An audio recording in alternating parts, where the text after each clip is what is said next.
মুস্তাফিজের কারণে আমরা ম্যাচটি জিতেছি।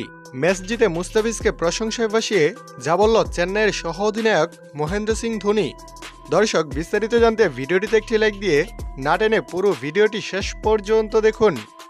চেন্নাই সুপার কিংসের জার্সিতে আইপিএলের অভিষেকেই স্বপ্নের মতো শুরু টাইগার পেসার মুস্তাফিজুর রহমানের।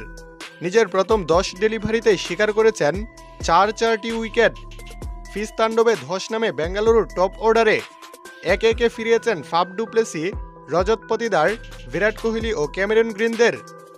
আগুন জ্বালানো বোলিংয়ের দিনে মাইলফলকও স্পর্শ করেছেন মুস্তাফিজ। জাতীয় দলের সতীর্থ বিশ্বসেরা অলরাউন্ডার সাকিব আল হাসানের দ্বিতীয় বাংলাদেশি হিসেবে আইপিএলে 50 উইকেটের ক্লাবে নিজের নাম লেখালেন ফিজ। তার এমন অগ্নিজোড়া বোলিংয়ের দিনে দাপটে জয়ও পায় চেন্নাই সুপার কিংস। যাই হোক দর্শক, এদিকে ম্যাচ জিতে মুস্তাফিজকে প্রশংসায় ভাসাতে ভুল করেননি মহেন্দ্র সিং ধোনি। ম্যাচ পরবর্তী সংবাদ সম্মেলনে ধোনি বলেন, আমার বিশ্বাস ছিল মুস্তাফিজ এই মাঠে ভালো বল করবে। আশা নিয়ে তার হাতে বল তুলে দিয়েছিলাম, সে সেই প্রত্যাশা পূরণ করেছে। আমি সত্যিই মুস্তাফিজে মুগ্ধ।